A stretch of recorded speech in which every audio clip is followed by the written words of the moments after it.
I'm sorry, Ella. My physician says gently. I'm afraid you have very few viable eggs remaining.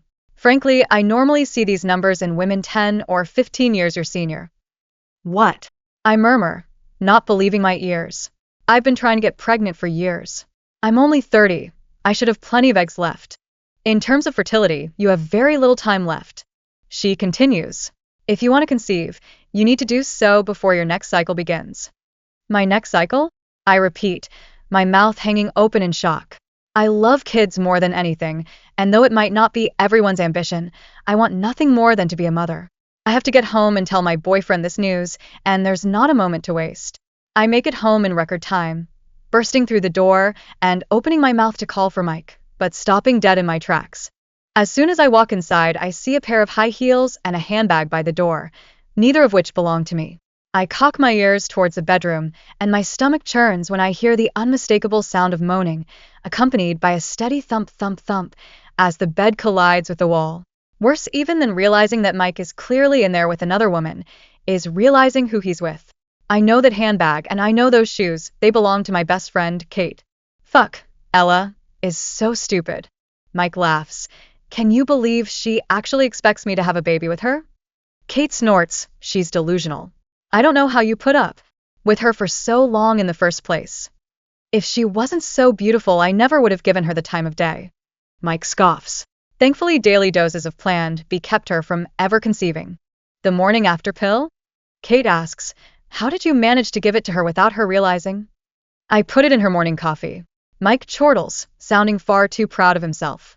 My vision goes completely red as everything finally falls into place. Suddenly, it's clear why I've never been able to get pregnant, despite having unprotected sex multiple times a week for years. It's even clear how I could have the eggs of a 45-year-old if my despicable partner has been secretly feeding me emergency contraceptives every day. There's no telling what other damage that might have done to my reproductive system. Before I can think better of it, I pull the smoke alarm on the wall, wanting to frighten and punish the pair in the bedroom so fiercely that I fear I might attack them when they emerge. Water immediately sprays down from the sprinkler system mounted to the ceiling as a shrill siren fills the air, and I hear Mike and Kate cry out in surprise.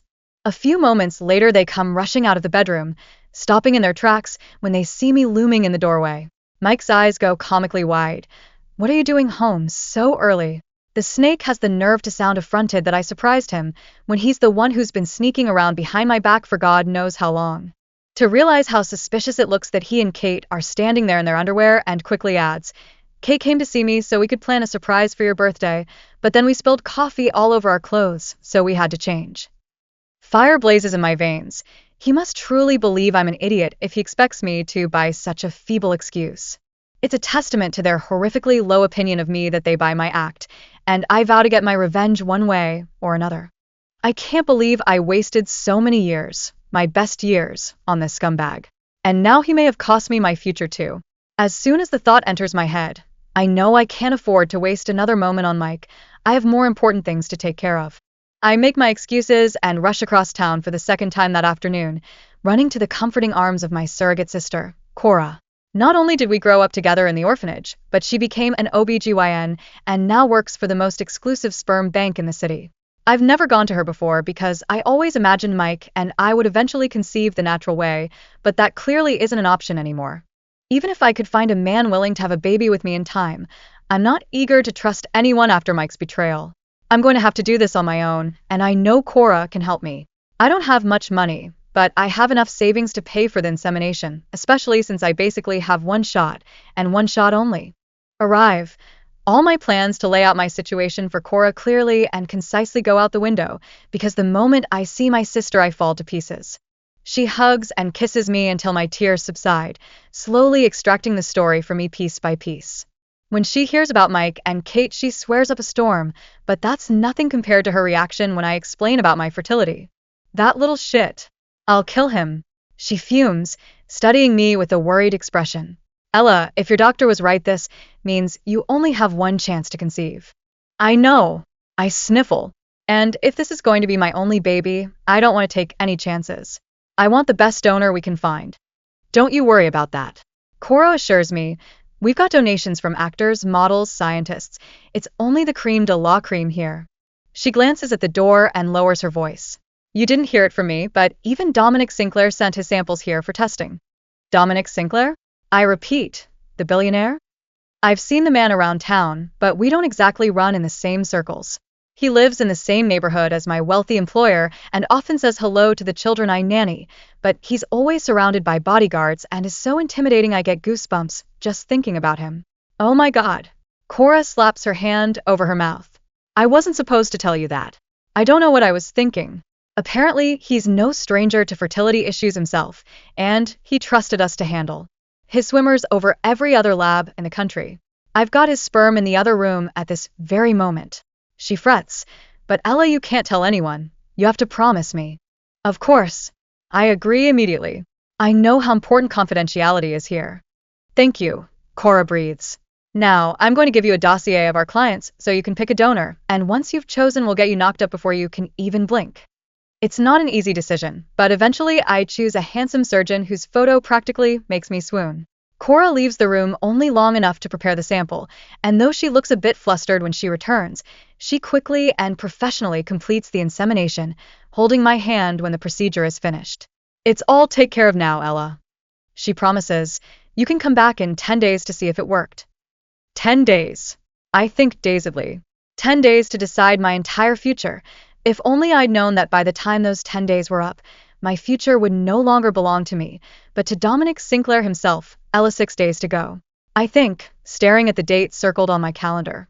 6 days until I find out if my dreams are finally going to come true, or if I have to figure out an entirely different plan for my life. I've thought about nothing else since Cora inseminated me last week. I'm so anxious to find out if I'm pregnant, I haven't even begun to process Mike's betrayal. I'm trying to keep a level head, yet I can't help but imagine my future with this new baby. Try as I might, I catch myself daydreaming about it constantly. I even find myself humming as I get ready for work in the morning. When I arrive at my employer's estate in the most exclusive neighborhood in Moon Valley, which basically makes it the most exclusive neighborhood in the world, since Moon Valley is one of the most expensive cities on the planet, I'm immediately greeted by 2 little voices shouting my name in excitement. Ella. The next thing I know, 3-year-old Millie is hugging my legs while her older brother, Jake, wraps his arms around my middle. Good morning, love puddles, I exclaim, returning their hugs. Are you ready for the museum? Yeah. They cheer, racing out the door without even stopping to put on coats. It takes a bit of wrangling to get them back inside and bundled up for the cold winter day, but before long we set out into the snow. Jake races ahead of Millie and I, impatient to get to the science museum and not seeming to notice that his sister's tiny legs simply don't move that fast. Chuckling, I lift Millie into my arms and settle her on my hip. Goodness, you're getting too big for this, Munchkin. Nah, Millie grins. You're just too little. She might have a point. At 5'1", I don't exactly have the kind of build suited to heavy lifting. I'm in great shape, but I've never been particularly strong. Smarty pants. I tease, laughing with the little girl. When I look back towards Jake, I realize he's stopped a few feet ahead of us. My heart skips a beat when I realize why. We're in front of the Sinclair mansion, and its owner is currently standing in the middle of the sidewalk, his gaze searing me like a firebrand as I approach with Millie. Dominic Sinclair is just about the most handsome man I've ever seen, but he's also one of the most terrifying. With dark hair and piercing green eyes, chiseled features, and a body so muscular I could swoon, it doesn't seem fair he gets to look so good and also be so rich. If I didn't know better, I might think it was his wealth or imposing height that makes him so intimidating. After all, he's at least 6'4", which means he towers over me and everyone else around him. However, it's neither of those things. There's simply an indefinable quality about the man that I can't put my finger on, one which screams danger. He gives off this energy that's so raw and animalistic one forgets there's anyone else in the room. Taking a steadying breath, I close the distance between us so Millie can say hello. When she greets him, Dominic drags his attention from me and offers her a smile so genuine that it tugs at my heartstrings. As I watch him talk to my 2 young charges, I remember what Cora told me about his infertility struggles. He clearly loves children, and I feel a wave of empathy for him. If anyone knows what it's like to yearn for a family of their own, it's me. Matchbox model from his pocket and demonstrating how far it can fly. With a great heave, he sends the toy gliding through the air, only to land in the middle of the street. Before any of us can say a word, Jake races after it, right into the busy road. Jake, no, Be careful. I cry, watching him dart out into the path of an oncoming car but feeling frozen by my fear. Before I can contemplate putting Millie down to go after him, a blur of movement whirs past my vision. I've never seen anyone move so fast in my life. Dominic became little more than a hazy outline of himself, chasing after Jake and pulling him out of the way just before the car slams into them. The vehicle's tires are still screeching when Dominic sets Jake down beside me, his expression suddenly very stern. That was very dangerous. He scolds gently. You should never go into the street without looking both ways first. Jake hangs his head. I'm sorry. I didn't want my plane to get run over. You are a million times more important than a toy. Dominic tells him firmly, and you scared your nanny half to death. I'm sorry, Ella. Jake sniffles, looking up at me with wide eyes. I know, sweetheart. Just don't ever do that again. I breathe, cuddling him against my side. Thank you so much. I say to Dominic, feeling more grateful than I can express. I have no idea how you moved so fast. It was like something out of a superhero film. Must have been the adrenaline. Dominic shrugs, giving Millie another smile. Before taking his leave, enjoy the rest of your day and stay out of the road, young man. Yes, sir. Jake calls after him, pocketing his airplane. I really am sorry. He adds to me. It's forgotten. I tell him softly, though I take his hand so that he can't run off again. It all happened so fast. I tell Cora later that night. I mean, the more I think about it, the more amazing it seems. One moment he was there, and the next he was gone. It was like magic. Thank goodness Jake is all right, she replies, but rather than looking relieved, her face is twisted into a deep grimace. Studying my sister's expression, I realize her grim demeanor is not just about Jake's near miss. Something else is wrong, and I actually feel guilty for not noticing sooner. Is everything okay? Cora frowns. Not really. But you've got so much going on right now, it's not important. Cora, don't be ridiculous. I admonish. What's going on? Well, speaking of Dominic Sinclair, she begins cryptically. You know that sperm he sent to us for testing? Yeah, I confirm, wondering where on earth this was going. It's gone missing and I'm the last person who saw it, not to mention it was in my custody. She explains, her voice becoming thick with emotion. Ella, I think I'm going to be fired. And if there's an investigation, I could lose my medical license. What? I exclaim. What do you mean it's missing? A vial of sperm can't just get up and walk away. I know, I think someone had to steal it, but there's no way of knowing who's responsible. And it looks like I'm going to have to take the blame. She shares, her eyes shining with tears. Cora, I can't believe you didn't tell me this sooner. I lament. They can't fire you, it isn't fair. You don't understand. Dominic is one of our biggest donors. Cora explains. And he's furious. He basically wants my head on a platter. A week ago, I might have believed there was no hope for Cora, but seeing how kind and understanding Dominic was with the kids today makes me wonder if he could really be so heartless. Surely if he understood that Cora would never be so irresponsible, he'd show some leniency. I have to try and help her. I would do anything for my sister, even begging a ruthless billionaire for mercy.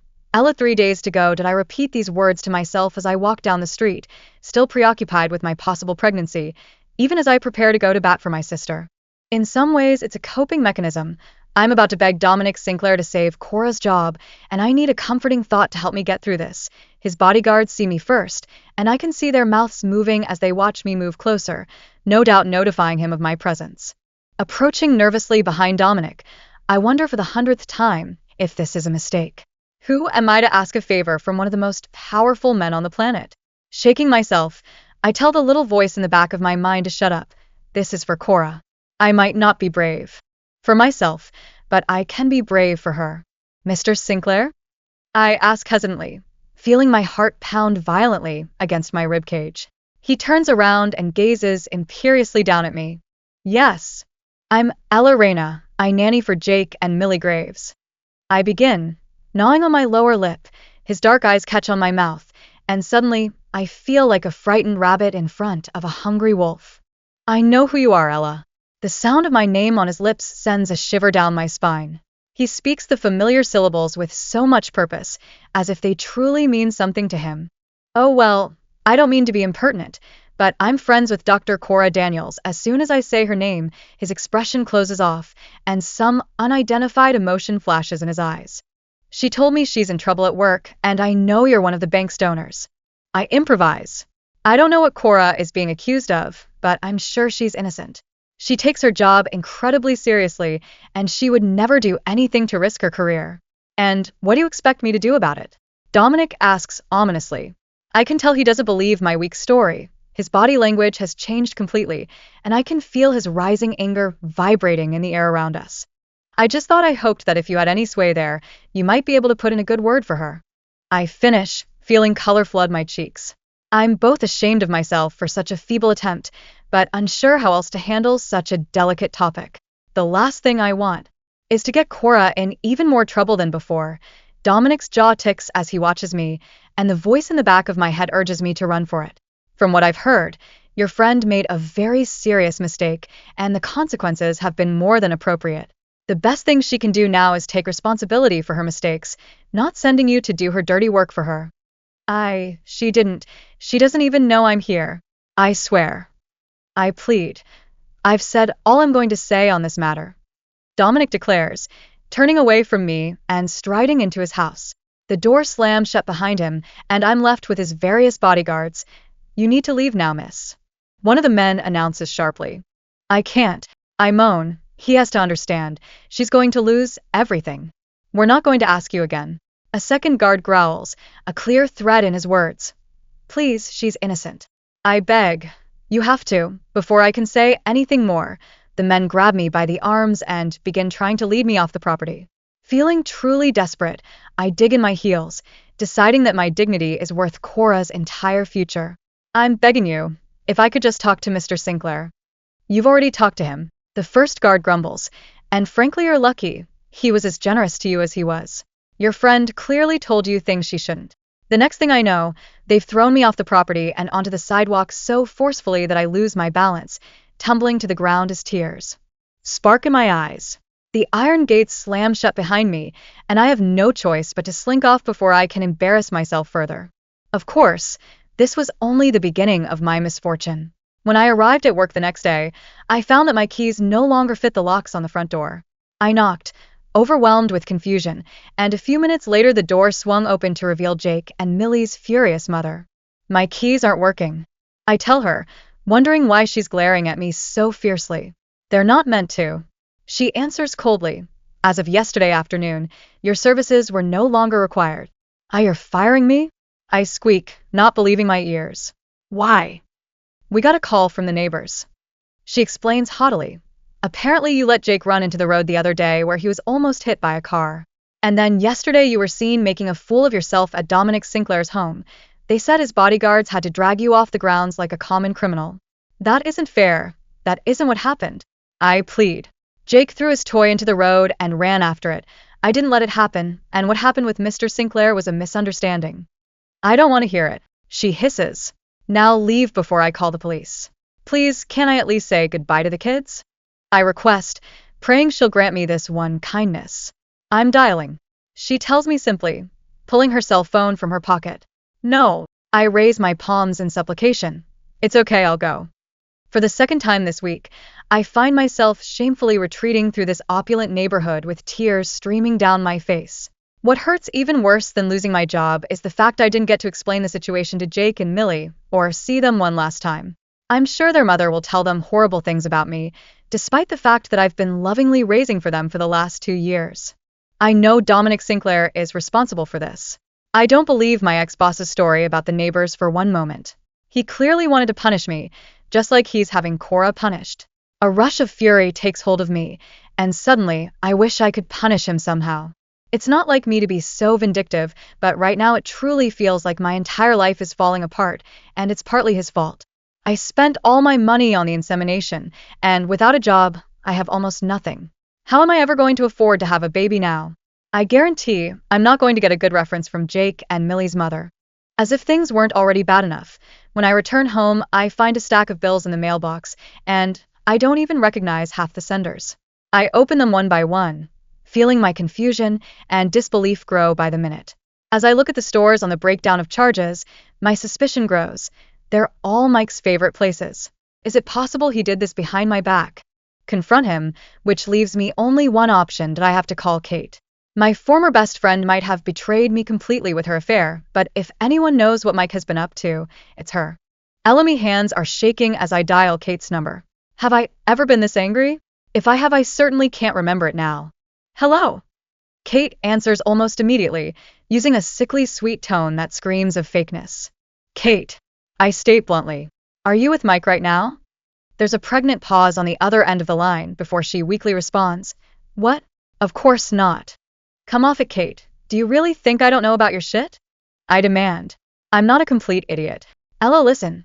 She begins, obviously gearing up to give me some sort of excuse. No, I don't even care about your little affair anymore, but I need to talk to him right now. I declare fiercely. There's another pause, and then Kate's voice drops its innocent tone. You don't care? She repeats, sounding truly shocked. You know I'm already pregnant? I wasn't prepared for that particular piece of news. I clench my hands into fists, feeling so furious I think I might actually break the phone with my tight grip. And, what, you think that's some sort of victory? I bite. Does he know you're pregnant? I ask sharply, because a man who's so afraid of responsibility that he'd poison me for years is probably willing to do it to anyone. Well, no, but he loves me. He would never, she tried to explain. He loved me too. Once. I cut her off. At least he said he did. It's amazing how charming he can be, considering what a bastard he truly is. How do you think he's going to support you and your child? He doesn't even have a job. Of course he does. She objects. He just didn't tell you about it because he didn't want you to bleed him dry. He's a stockbroker. Oh, Kate, I sigh. Poor, gullible, stupid Kate. He's as much a stockbroker as I am a wizard. Don't talk to me like that. He's got money. He lavishes it on me all the time. She insists. With fraudulent credit cards he took out in my name. I shout, losing my temper completely. What? She squeaks. That's right. I've only just found out.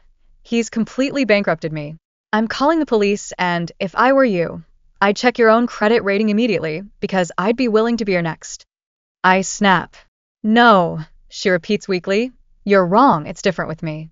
My voice is getting thick with emotion now, but I can't help it. And frankly, I don't really care what happens to you, Kate, but if you're really pregnant, then your baby deserves better than to be raised in a homeless shelter, and that's exactly where Mike will land you. I hang up before I start crying, not giving her a chance to respond.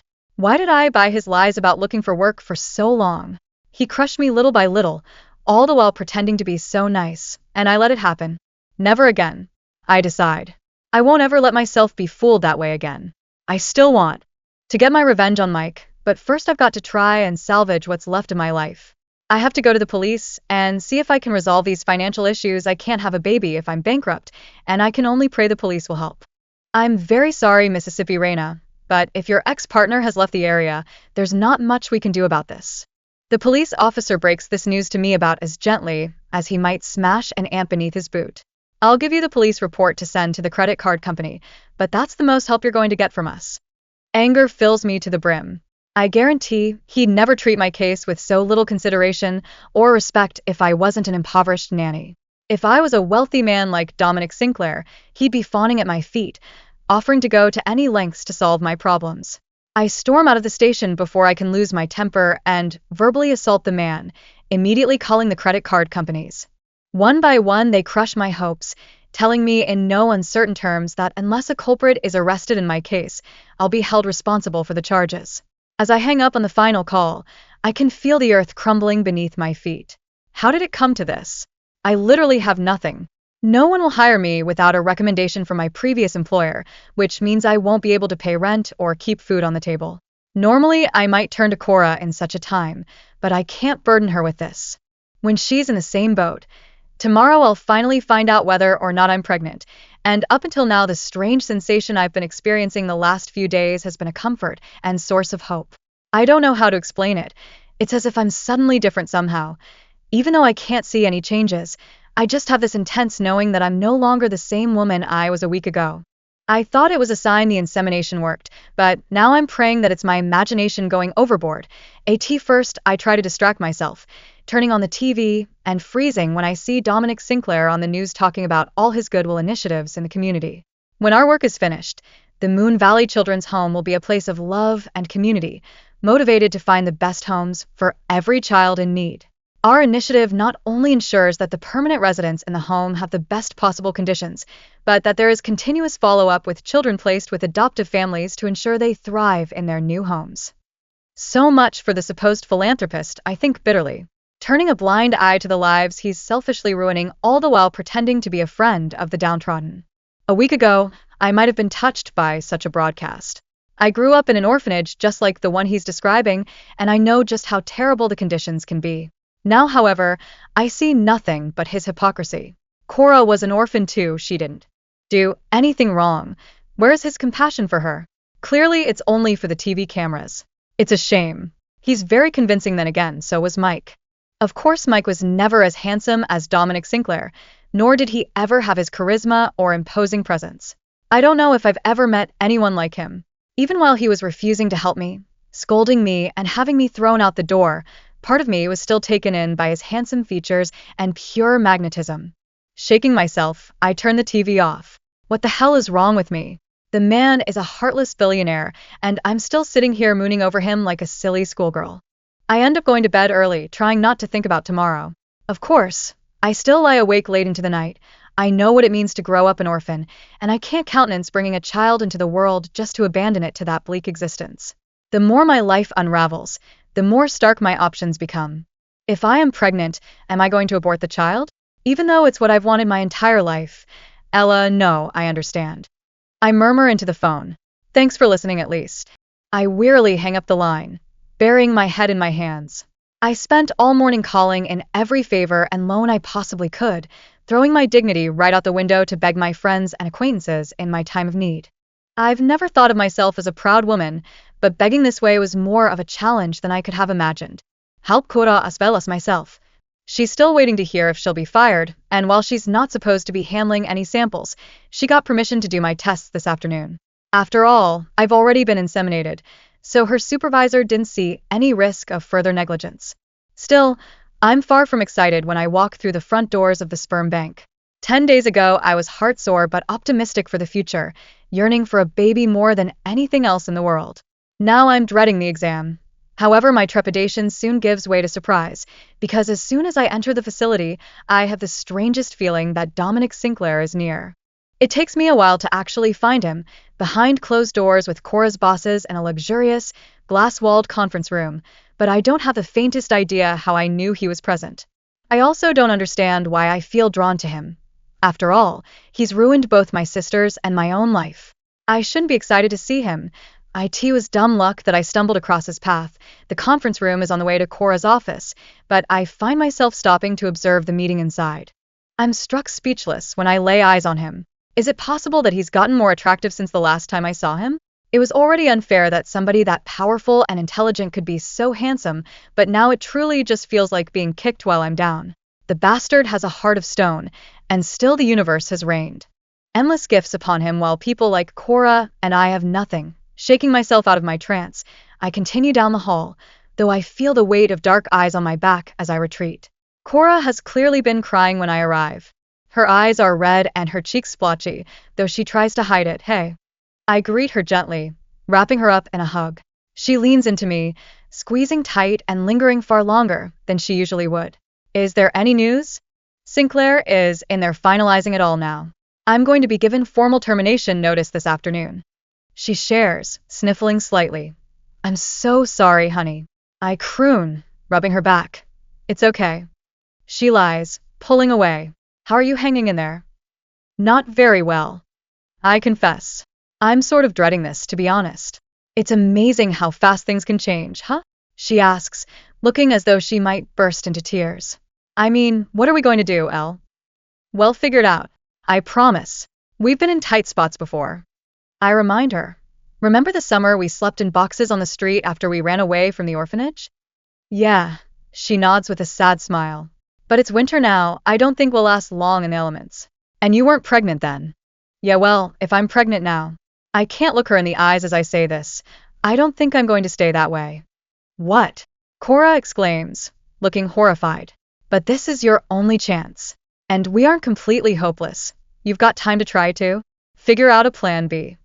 That phrase alone reminds me of Mike, and I realize I haven't shared my latest news with Cora. I can't afford a baby, even if I do find a job. I'm going to be paying off my debts for years to come. I share, filling her in on the details of Mike and Kate's latest betrayal. I can't believe this. She bursts out when I'm finished. It just isn't fair, Ella. I mean, I thought we paid our dues. I thought we were done with suffering. After everything we've been through, we deserve a better future than this. You deserve to be a mom. No one loves children more than you do. And you deserve to be a doctor. I reply, you worked so hard. I still don't think you should give up yet. She frowns. You couldn't terminate the pregnancy up until the end of the first trimester. It would be a tragedy if you aborted it, then pulled off a miracle, and it turned out you could have kept it. Don't take that risk. Keep the baby until the very last moment. I don't think miracles happen to people like me, I remark softly. Besides, it seems kind of like its own form of torture. The longer I carry the baby, the more attached I'm going to get. I don't want this to hurt any worse than it has to. It's going to hurt no matter what. Cora reasons, you ought to give yourself a chance. Keep the door open. Don't give up hope completely. Let's just find out if I have to make that decision in the first place. I state, changing the subject. I may not even be pregnant, yet even as I say it, I can feel in my heart that I am. Okay. Cora agrees, pulling a sterile cup wrapped in plastic from one of her cabinets. You know what to do.